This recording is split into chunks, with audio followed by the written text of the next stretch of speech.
नमस्कार सगळ्यांना, श्री स्वामी समर्थ. तर मार्गशीर्ष महिन्यामध्ये दरवर्षी आम्ही स्वयंभू असलेल्या एका देवस्थानाला नक्कीच भेट देतो, दर्शन घेतो आणि ओटी भरून येतो.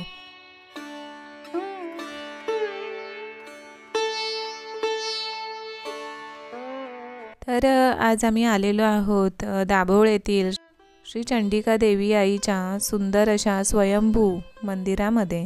आणि हे देवी आईचं मंदिर आमच्यापासून 1.5 तासाच्या अंतरावर आहे, म्हणजेच 50 किलोमीटरवर आहे.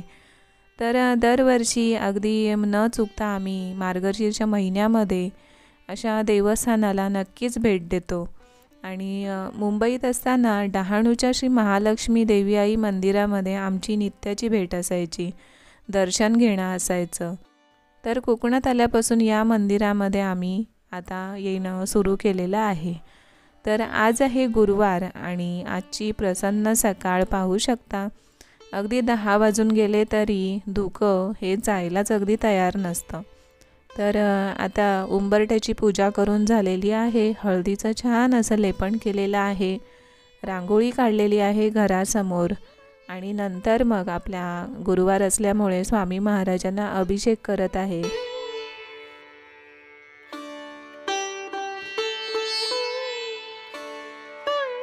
सगळ्यात आधी दीप प्रज्वलन करून नंतर मग आपण आपल्या देवी देवतांचा अभिषेक करायचा. तर स्वामींना असं तयार करताना मला म्हणजे खूप असं आवडतं. खूप छान अशी अनुभूती येते आणि अगदी प्रसन्न असं वातावरण निर्माण झालेलं असतं.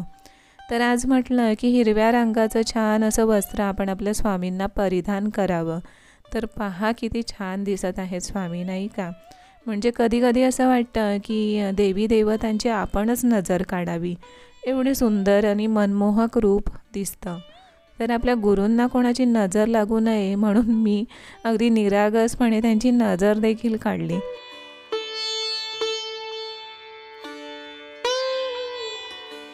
आणि त्यानंतर आपल्या बाळकृष्णालाही छान असा अभिषेक केला, आंघोळ घातली. विठ्ठल रुक्मिणीला पण अभिषेक केला, त्यांनाही छान असं तयार केलं सुवासिक अत्तर लावून. आणि नंतर मग अष्टगंध, चंदन, हळद कुंकू असं सगळं देवी देवतांना लावून नंतर सगळ्या पूर्ण देवाऱ्यामध्ये मंगलमय असं वातावरण तयार झालं होतं.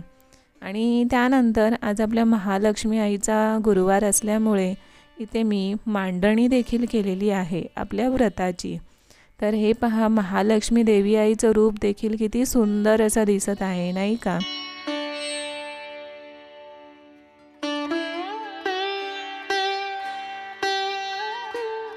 तर आज मी सगळे रंग एकत्रित असलेली साडी आपल्या महालक्ष्मी देवी आईला नेसवलेली आहे.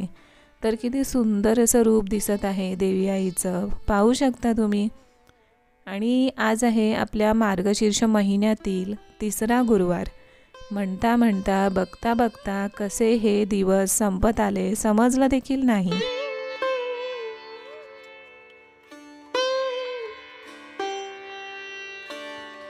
आणि आता लवकरच आपल्या वर्षाचा शेवट देखील होईल. तर आता एकच गुरुवार बाकी आहे शेवटचा. त्या दिवशी आपण उद्यापन करतो, हळदी कुंकू करतो. तर ती देखील तयारी आता आपल्याला करावी लागणार आहे. तर आता संध्याकाळची पूजा सुरू आहे.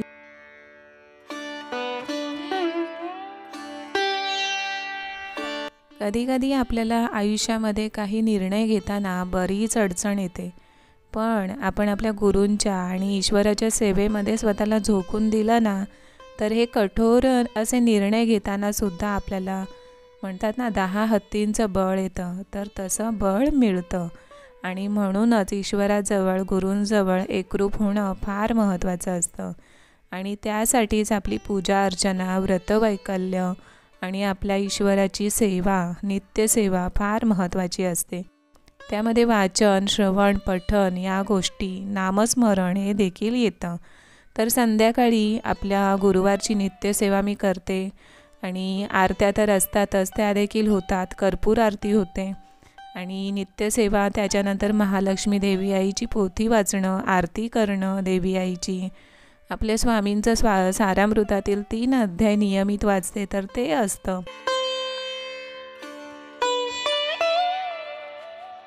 तर अशा बऱ्याच सेवा आपल्याकडून नियमित झाल्या ना की खूप मनाला आनंद मिळतो आणि आत्मिक समाधान होतं। तर असा होता आजचा गुरुवार आणि ही अनुभूती एवढी छान असते ना की म्हणजे काय सांगावं। आणि म्हणूनच पारायण व्रत वैकल्य आपल्या आयुष्यामध्ये खूप महत्त्वाचे असतात, जेणेकरून आपल्याला नियमितपणे देवाच्या सान्निध्यात राहण्याची सवय होऊन जाते आणि अशा पद्धतीने आपलं आयुष्य एका छान अशा आध्यात्मिक मार्गावर प्रवास करू लागतं। आणि मग कोणी सोबत असेल नसेल काहीच फरक पडत नाही, कारण आपला ईश्वर आपले गुरु आपल्यासोबत असतात। तर मग आजचा व्हिडिओ कसा वाटला नक्की सांगा। आवडला असेल तर लाईक शेअर करा। भेटूया पुढच्या छान अशा व्हिडिओमध्ये। तोपर्यंत सगळ्यांना श्री स्वामी समर्थ।